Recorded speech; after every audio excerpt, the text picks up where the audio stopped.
చేసే స్టెప్ ప్రతి స్టెప్ మొత్తం ఇంక ఇక్కడ రన్ అవ్వదు. Everything it will be run on the slave concept. Okay. ఆ రిమోట్ సర్వర్‌లో మాత్రం మనకు రన్ అవుతది.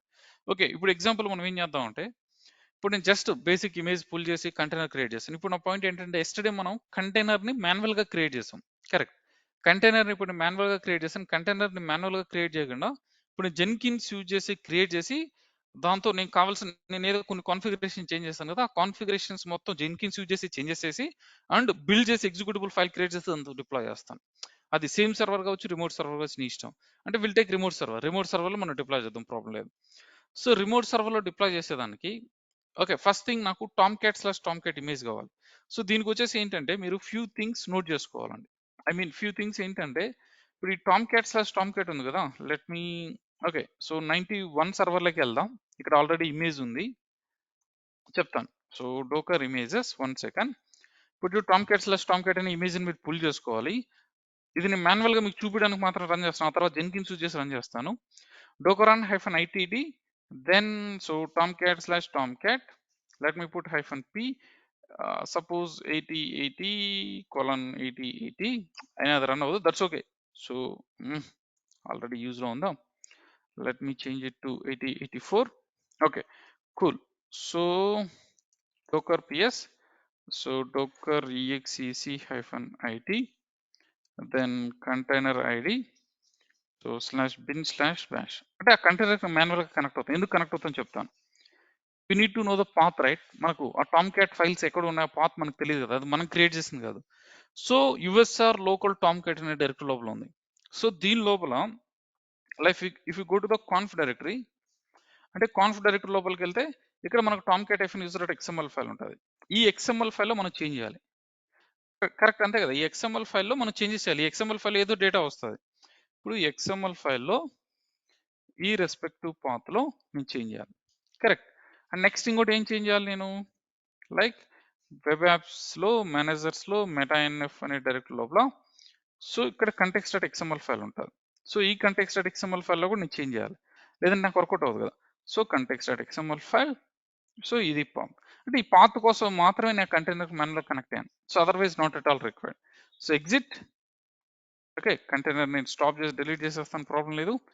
సో, ఇప్పుడు చెక్ చేయండి. So, డోకర్ yes. ఓకే. ఇక్కడ మనకు లైక్ ఏదో లాస్ట్ బ్యాచ్‌కి సంబంధించినవి ఏవో రన్ అవుతున్నాయి. Docker -f, so, container ID space, container ID space, container ID space, container ID. Okay. All కంటైనర్స్‌ని డిలీట్ చేస్తున్నాను 91 సర్వర్‌లో. సార్ మీరు సేమ్ సర్వర్‌లో రన్ చేస్తంటే సేమ్ సర్వర్‌లో రన్ చేయండి. లేదా డిఫరెంట్ సర్వర్‌లో రన్ చేస్తంటే డిఫరెంట్ సర్వర్‌లో రన్ చేయండి, మీ ఇష్టం. సో, ఇక్కడ నాకు ఏ కంటైనర్స్ గాని లేవు. నేను ఎలాగ స్లేవ్ సర్వర్‌లోని రన్ చేస్తున్నాను. ఇప్పుడు నా పాయింట్ ఏంటంటే, నేను లైక్ ఇక్కడ జెన్కిన్స్‌లో ఒక జాబ్‌ని నేను బిల్డ్ చేస్తే, జెన్కిన్స్‌లో ఒక జాబ్‌ని నేను బిల్డ్ చేస్తే, ఆటోమేటిక్‌గా నా 91 సర్వర్‌లో నాకొక కంటైనర్ క్రియేట్ అయ్యి, ఆ కంటైనర్‌లో టామ్‌క్యాట్ మొత్తం సెటప్ అయ్యి, దెన్ నా గిట్‌హబ్‌లో ఉన్న కోడ్ తీసుకొని ఎగ్జిక్యూటబుల్ ఫైల్ క్రియేట్ చేసి, ఆ ఎగ్జిక్యూటబుల్ ఫైల్ నా ఫ్రెష్‌గా క్రియేట్ అయిన కంటైనర్‌లో నాకు డిప్లాయ్ చేయాలి. Got it? సో, అది. సార్ ఇప్పుడు మీరు ఎందుకు ఆ సర్వర్ యూజ్ చేస్తున్నారు? ఈ సర్వర్‌లో కూడా మీరు డిప్లాయ్ చేయొచ్చు కదంటే, యెస్. ఇదే సర్వర్‌లో కూడా మనం చేసుకోవచ్చు. మన ఇష్టం ఏది కావాలన్నా, ఎక్కడ కావాలన్నా చేసుకోవచ్చు, ప్రాబ్లమ్ లేదు. ఓకే. మీరు ఎప్పుడైతే రిమోట్ సర్వర్‌లో మీరు ఎగ్జిక్యూట్ చేస్తున్నారంటే మీరు కొన్ని పాయింట్స్ గుర్తుపెట్టుకోవాలి. ఆ రిమోట్ సర్వర్‌లో కంపల్సరీ ఆ ప్యాకేజెస్ గాని, ఆ కాన్ఫిగరేషన్స్ గాని ఎవ్రీథింగ్ ఇన్‌స్టాల్ అయ్యి ఉండాలి. ఇప్పుడు ఇక్కడ గిట్ ఎగ్జిక్యూట్ చేయాలంటే కంపల్సరీ ఇక్కడ గిట్‌కి సంబంధించింది ఉండాలి. అండ్ మావెన్ ఎగ్జిక్యూట్ చేయాలంటే మావెన్ ఉండాలి. లేదు మావెన్ లేకుంటే మావెన్‌కి సంబంధించిన కమాండ్స్ ఎక్కడ వర్కౌట్ అవుతాయి ఈ సర్వర్‌లో? అండ్ డోకర్ ఉండాలంటే డోకర్ ఎగ్జిక్యూట్ చేయాలి. ఇంకోటి ఎగ్జిక్యూట్ చేయాలంటే ఇంకోటి ఎగ్జిక్యూట్ చేయాలి. అంటే కంపల్సరీ దానికి సంబంధించిన సాఫ్ట్‌వేర్ అనేది ఆ రిమోట్ సర్వర్‌లో ఇన్‌స్టాల్ అయ్యి ఉండాలి. లేదంటే వర్కౌట్ అవ్వదు. ఇప్పుడు నాకు ఇక్కడ గిట్ లేదనుకో, గిట్ రిపోజిటరీ ఎలా క్లోన్ చేస్తది? కరెక్ట్. కంపల్సరీ ఆ సాఫ్ట్‌వేర్స్ అనేది ఉండాలి. ఓకే. ఫైన్. ఇప్పుడు నేనేం చేస్తున్నాను? సో, మన జెన్కిన్స్ డాష్‌బోర్డ్‌లోకి వెళ్దాం. Okay. Anyway same job slave already మనం మెన్షన్ చేస్తున్నాం. That's fine. Go to the configurations. Okay. ఇప్పుడు ఓకే. Step number 1 okay. ఇప్పుడు నేను సోర్స్ కోడ్ మేనేజ్‌మెంట్ తీసుకుంటున్నానండి. అంటే నాకు ఏ రెస్పెక్టివ్ రిపాజిటరీలో నా డేటా ఉంది. అంటే నా కోడ్ బిల్డ్ అవ్వడానికి నాకు కావాలి కదా! అంటే ఎగ్జిక్యూటబుల్ ఫైల్ క్రియేట్ చేయడానికి మనకు డేటా కావాలి కదా! సో, నేను నా గిట్‌హబ్ రిపాజిటరీని సెలెక్ట్ చేస్తున్నాను. So, maven-project1. సో, ఈ రిపాజిటరీ యొక్క యూఆర్ఎల్‌ని నేను కాపీ చేస్తున్నాను. సో, కాపీ చేసేసి ఇక్కడ పేస్ట్ చేస్తున్నాను. అండ్ లైక్ ఈ GitHub repository URL, branch name everything అంతా పర్ఫెక్ట్‌గా ఉంది. సో, ఇంకా ఆల్రెడీ మనం ఈ స్టెప్ మెన్షన్ చేస్తున్నాం కదా! Restrict where this project can be run. Next నాకేం జరగాలి? ఓకే. ఈ కమాండ్స్ కాసేపు పక్కన పెడదాం. ఈ కమాండ్స్ కాసేపు పక్కన పెట్టండి. సో నెక్స్ట్ నాకేం జరగాలి? బిల్డ్ జరగాలి కదా. ఐ మీన్ బిల్డ్ జరగాలి కదా నాకు. సో బిల్డ్ జరగాలంటే బిల్డ్ స్టెప్ లోకి వచ్చేసాం. Where is build step? Yeah, build step. Invoke top level maven targets. So you can choose your maven. Okay, maven. I think maven, దాన్ని slave ఏం configure చేసాం? maven అయినా, I'm not sure.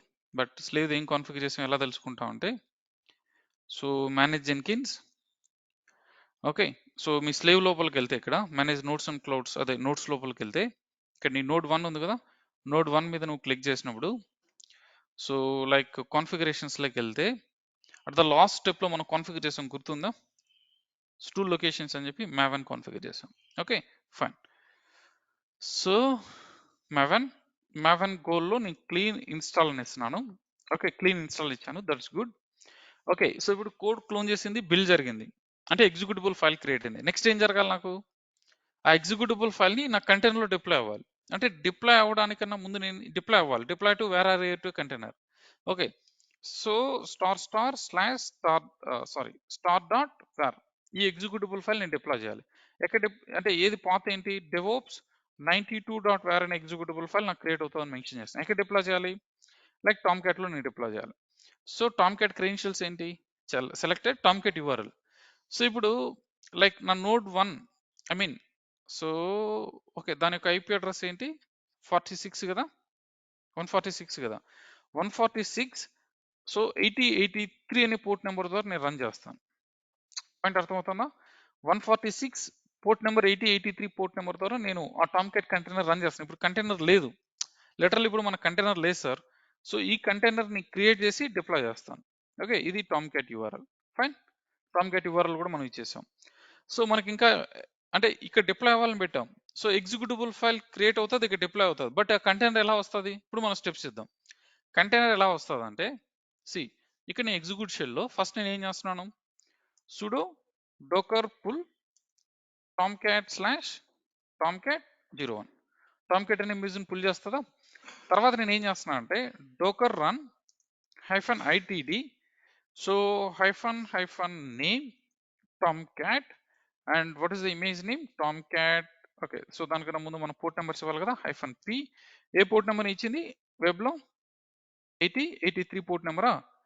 8083 port number తో నేను run చేయాలనుకున్నాను కాబట్టి 8083, default port number 8080, then tomcat/tomcat01. Correct. అంటే ఇప్పుడు ఏమవుతుంది? ఆ ఇమేజ్ ని పుల్ చేస్తుంది, ఆ రెస్పెక్టివ్ నేను ఏదైతే పోర్ట్ నెంబర్ ఇచ్చానో ఆ పోర్ట్ నెంబర్ ద్వారా నాకు రన్ చేస్తుంది. సో నెక్స్ట్ నాకేమవ్వాలి? సో నాకు కంటైనర్ క్రియేట్ అవుతుంది, పర్ఫెక్ట్ గా నాకు కంటైనర్ క్రియేట్ అవుతుంది. సో మీరు sudo docker ps అనే కమాండ్ హిట్ చేస్తే నీకు కంటైనర్ క్రియేట్ అవుతుంది. నెక్స్ట్ నేను ఏం చేయాలి? ఆ కంటైనర్ లో సో tomcat-user.xml ఫైల్ చేంజ్ చేయాలి, అదేవిధంగా context.xml ఫైల్ చేంజ్ చేయాలి. మీరు గుర్తుపెట్టుకోండి, ఆ tomcat-user.xml ఫైల్, ఆ context.xml ఫైల్ నాకు ఇక్కడ ఎలా వస్తాయి అంటే నా జెన్కిన్ జాబ్ లోకి ఎలా వస్తాయి? గిట్హబ్ రిపోజిటరీ నుంచి తీసుకోవచ్చు కదా. ఇప్పుడు నాకు tomcat-user.xml ఫైల్ కావాలి సార్, ఈ XML ఫైల్ కావాలి నాకు. ఆ XML ఫైల్ ని నేను రీప్లేస్ చేయాలి కంటైనర్ లో. సేమ్ ఈ context.xml ఫైల్ ని కంటైనర్ లో రీప్లేస్ చేయాలి. ఇవి ఎలా వస్తాయి? సో నా గిట్హబ్ లో స్టోర్ చేసుకుంటాను. ఆ tomcat-user.xml ఫైల్, ఆ context.xml ఫైల్ నా గిట్హబ్ లో స్టోర్ చేసుకుంటాను. దాన్ని ఇక్కడ నుంచి పుల్ చేసుకున్నట్టు అంటే నీకు డేటా నీ వర్క్ స్పేస్ లోకి వస్తుంది, అండ్ ఆ వర్క్ స్పేస్ నుంచి కంటైనర్ క్రియేట్ అయ్యి కంటైనర్ లోపల ప్లేస్ చేస్తుంది, అంతే కదా. సో దీనికోసం మీరు ఏం చేయాలంటే మీ github.com లోకి వెళ్ళి మీ గిట్హబ్ అకౌంట్ లో, ఐ మీన్ మీ గిట్హబ్ రిపాజిటరీలో మీరు ఏం చేయాలి? ఆ tomcat-user.xml ఫైల్ చూడు ఇక్కడ, tomcat-user.xml file and context.xml file చూడు ఇక్కడ, context.xml ఫైల్, ఈ 2 ఫైల్స్ మీ గిట్హబ్ రిపాజిటరీలో అప్లోడ్ చేసుకోండి. మీరు ఏదైతే గిట్హబ్ రిపాజిటరీ పాస్ చేస్తున్నారో దాంతో అప్డేట్ చేసుకోండి. అప్డేట్ చేసిన తర్వాత ఇప్పుడు నేను ఏం చేస్తాను అంటే కంటైనర్ లోపల కాపీ చేయాలి. ఏం చేస్తాను? sudo docker cp, what is the source file? ఇదే కదా source file, tomcat-user.xml file. So yeah, source file tomcat-user.xml file ఎక్కడ కాపీ చేయాలి? నేను tomcat అనే కంటైనర్ లోపల కాపీ చేయాలి. దాని నేమ్ ఇక్కడ అలకేట్ చేశాను కదా, నేను tomcat అని చెప్పి దాని నేమ్ అలకేట్ చేశాను కదా, కాబట్టి అక్కడికి అలకేట్ చేస్తున్నాను, ఐ మీన్ అక్కడ కాపీ చేస్తున్నాను. కాన్ఫ్ డైరెక్టర్, అంతే కదా. యా, సో నెక్స్ట్ వచ్చేసి ఏంటంటే sudo docker cp, and next నేను ఏం కాపీ చేయాలనుకున్నాను? సో ఈ context.xml ఫైల్ ని కాపీ చేయాలనుకున్నాను. సో ఈ context.xml ఫైల్ ని ఎక్కడికి? సో tomcat కంటైనర్ లో ఈ రెస్పెక్టివ్ పాత్ లోపల కాపీ చేయాలనుకున్నాను. దట్స్ ఇట్, కాపీ అయిపోయిందా? ఓకే. సార్ సిన్స్ ఇది టామ్‌క్యాట్ అనేది విచ్ ఈస్ 8.x వెర్షన్ అండి. Which is 8.x version. అంటే మనం ఏదైనా కాన్ఫిగరేషన్స్‌లో మనం ఏదైనా చేంజ్ చేస్తే definitely we need to stop our container. I mean restart చేయాలి. సో దీనికోసం నేను ఏం చేయాలంటే sudo docker restart restart then what is the container name Tomcat. Correct. And so ఇప్పుడు నాకేమవుతదంటే టామ్‌క్యాట్ రీస్టార్ట్ అవుతే అంతా బానే ఉంటది. సో ఇక్కడ రన్నింగ్‌లోకి రాంగానే దాన్ని ఇమ్మీడియేట్‌లీ అంటే నాకది స్టార్ట్ అవ్వాలి కదా process Tomcat. I will put some sleep time. ఒక 15 సెకండ్స్ స్లీప్ టైమ్ పెడతా. అంటే నాకు కంటైనర్ క్రియేట్ అవుతది. కంటైనర్ క్రియేట్ అయితే అది అప్ అవ్వాలి కదా టామ్‌క్యాట్ అప్లికేషన్. సో అప్ అవ్వకముందే ఇది కాపీ చేయడానికి ట్రై చేస్తది. Command next command. బట్ నాకు కంటైనర్ మేబీ రన్నింగ్‌లోకి రాకపోవచ్చు ఆ టైంలో. సో అందుకని స్లీప్ 15 సెకండ్స్ పెట్టాను. వెయిట్ చేసి దెన్ కాపీ అవుతది. సో రీస్టార్ట్ అయిన వెంటనే నాకు further step deployment process start అవుతది. సో దానికోసం కూడా నేనేం చేస్తున్నా అంటే I will put sleep time ఒక 15 సెకండ్స్ పెడుతున్నాను. ఓకే. స్లీప్ టైమ్స్‌ని ఎందుకు యాడ్ చేశానంటే నాకు అది ప్రాపర్‌గా అప్‌లోకి రావాలి కదా అప్లికేషన్ దానికోసం మెన్షన్ చేశాను. ఓకే. ఆల్ గుడ్ కరెక్టా? సో ఇప్పుడు మనం గిట్‌హబ్ రిపాజిటరీ నుంచి డేటాను తీసుకున్నాం. అండ్ మన నోడ్‌లో ఎగ్జిక్యూట్ చేయాలని చెప్పి మెన్షన్ చేసాం. దెన్ నెక్స్ట్ వచ్చేసి ఏం పెట్టాం? సో లైక్ నాకు డోకర్ కంటైనర్ క్రియేట్ అవ్వాలి. ఇదంతా మొత్తం లైక్ నాకు కావాల్సిన కాన్ఫిగరేషన్స్ మెన్షన్ చేశాను. దెన్ నెక్స్ట్ వచ్చేసి మావెన్ యూజర్స్ బిల్డ్ చేయమని మెన్షన్ చేస్తాను. దాంతో డిప్లాయ్ చేయమని మెన్షన్ చేశాను. All good with same port number. Save it. ఇంకా మీరు కోడ్ చేంజ్ చేసి ఎస్సీఎం మెన్షన్ చేసుకుంటే పుష్ చేయండి ఆటోమేటిక్‌గా నీకు ఇక్కడ ట్రిగ్గర్ అవుతది. నేను అదంతా మళ్ళీ చేయట్లేదు ఆల్రెడీ మీకు తెలుసు. సో కాబట్టి నేను డైరెక్ట్‌లీ బిల్డ్ చేసేస్తున్నాను. చూడు ఇప్పుడు. సో నాకు బిల్డ్ ప్రాసెస్ స్టార్ట్ అయిందా? యాహ్! బిల్డ్ ప్రాసెస్ స్టార్ట్ అయింది. అండ్ మీ వర్కర్ నోడ్ 91 సర్వర్‌లో you can check it docker -a we don't have any container as of now. Okay. ఇప్పుడు మనకి ఇది క్రియేట్ చేస్తది. ఆహ్, గిట్ ఉందా? యాహ్! గిట్ ఉందిలే. యాహ్!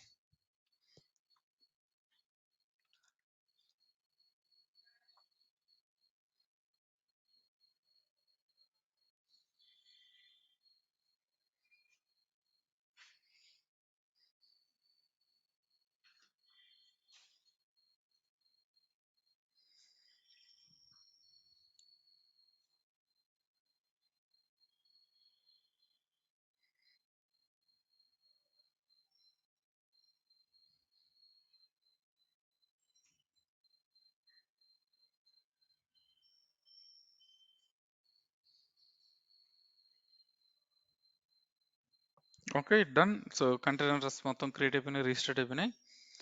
రీస్టార్ట్ అవుతుంది. దెన్ ఆటోమేటిక్‌గా నాకు డిప్లాయ్‌మెంట్ ప్రాసెస్ జరుగుతది.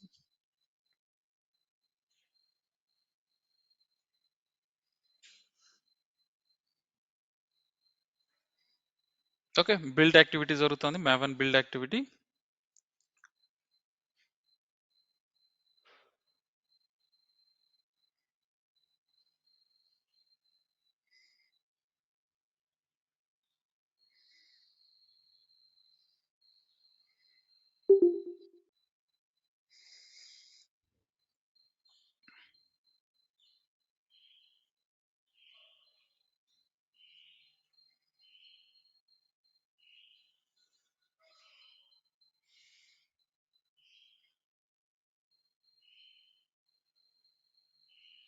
సో సేమ్ మిషన్‌లో అయితే slave concept not required. Same మిషన్‌లో కంటైనర్ క్రియేట్ చేసుకొని డిప్లాయ్‌మెంట్ చేస్తా సేమ్ మిషన్‌లో. బట్ నేను డిఫరెంట్ సర్వర్‌లో చేస్తున్నా కాబట్టి స్లేవ్ కాన్సెప్ట్ యూజ్ చేస్తున్నా. మీ ఇష్టం ఈ విధంగా ఏ సర్వర్‌కైనా కనెక్ట్ అవ్వచ్చు. ప్రాబ్లమ్ లేదు. ఓకే. యాహ్! చూద్దాం.